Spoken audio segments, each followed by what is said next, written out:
Hello everybody, Dave here with the No Name, No Brand, No Value channel. Don't subscribe, you'll regret it.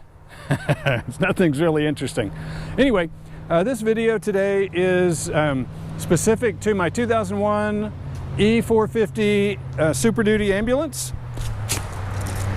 I bought it, I've been using it over a year, I guess, and I use it to move my dirt bikes around to the field and hang out.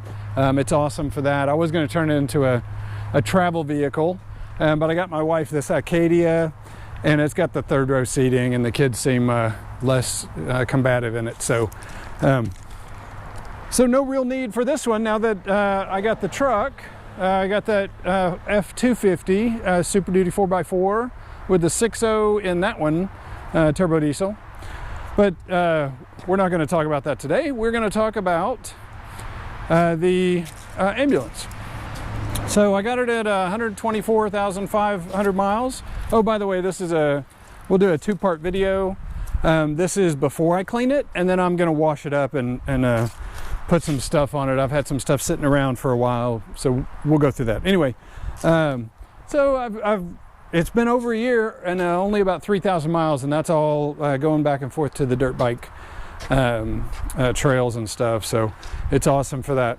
But I want to talk about real quick what you need to look for when you buy a SuperDuty. So some of it is basic all car stuff, some of it's not. But if you can get, this is a 7.3 Power Stroke turbo SuperDuty, 2 alternators, 3 batteries, 1 up here and then 2 in the side drawer right here. And we'll pop that open as well. So when you look at these, see if the batteries are fairly new. Always check the tires. Hey, if the tires are new, that's going to save you about $1,500 on these vehicles. So anyway, battery tray. There's 2 batteries in there, and the tray just slides out. Pop it up, slide it out. 3 new batteries in here. A little bit before I got it. Maintenance records from day one, which is awesome. So. Anyway, check the tires, check the engine, low miles is good. Always check your filters. Don't rely on the vacuum gauge. Always pop it open and make sure you got a new air filter in there. There is a new one in there.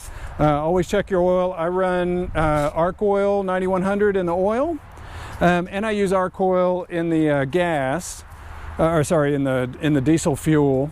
It makes everything quieter.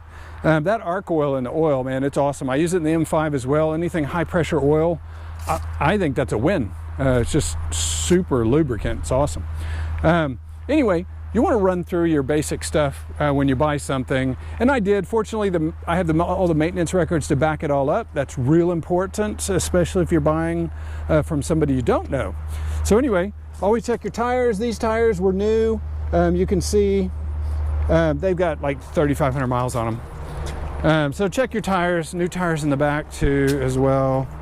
There we go. I had it parked over on the side of the house. It's in a little mud, so it's dirty. I'm going to clean it in a bit. Check your tires, check your oil. Go ahead and look at some of the oil. Does it look like they've been changing it? If you have maintenance records, doesn't matter. Always look under it. Now, Power Strokes, they can leak in a couple different ways.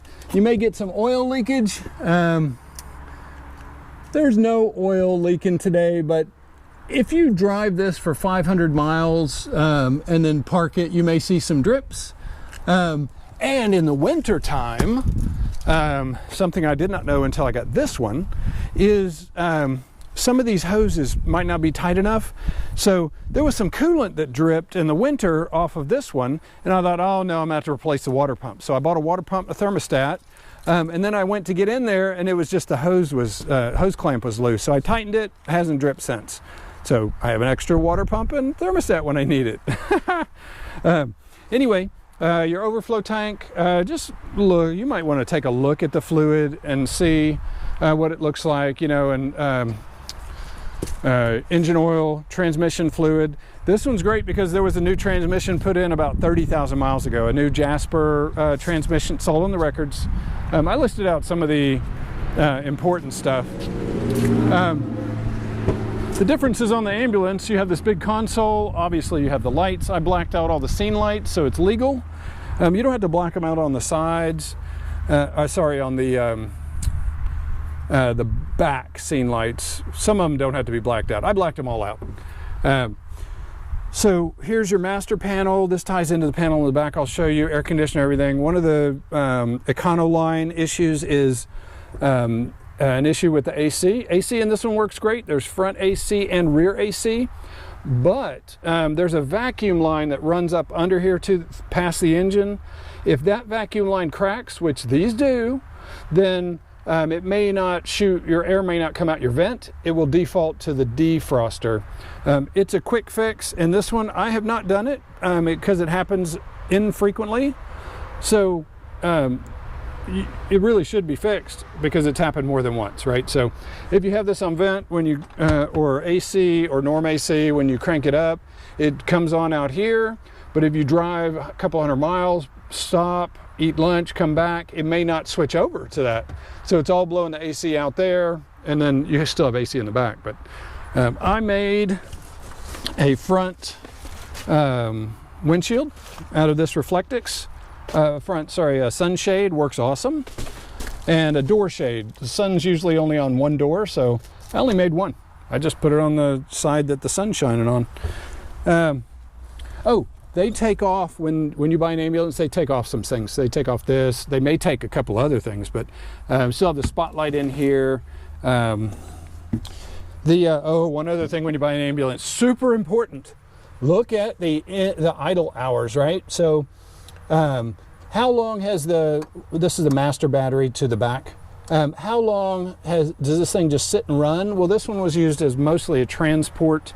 They bought it after 9/11, and it got used as a regular ambulance in Frankfort, Kentucky for a while, and then they used it as a transport to Lexington. So that's why it doesn't have a lot of idle hours. Otherwise, that's important because every idle hour is worth 6 miles on the odometer. So if you have 1,000 idle hours, that's another 6,000 miles. But some of these will have 10,000 or 20,000 idle hours. So, you know, that adds up pretty quick. Let's go through the boxes. So you got, these are huge, all lockable. They all lock. This one has a vent in it, as does the other side. So you can see. You got all the battery charger stuff. The air horns, and this is your air pump. It runs tank that'll run your air horns and your instant grip chains. You probably have not seen these if you're not from the north, but these chains, you'll see the actuators make this spin, so the chains spin and go under the tires. These come down this way, and then the chains spin, go under the tires, and give you instant traction in snow and ice and all that. Anyway, you always want to look under, make sure everything looks good. Real fortunate because they took real good care about this one. There's no inverter on board, but there is a charger, so if you want to hook that up, you're good. The Wheeling stuff, this runs the scene lights. You could turn those on if you want. And then this right here, this passes through to the top. Then, of course, your fuel containers, 50-gallon tank, 50 gallons of fuel. I keep a bunch of stuff in here. I'm going to clean it out probably for the next video. This is the arc oil I use in the diesel. It's arc oil 6200. You just put a little bit in there every time you fill up.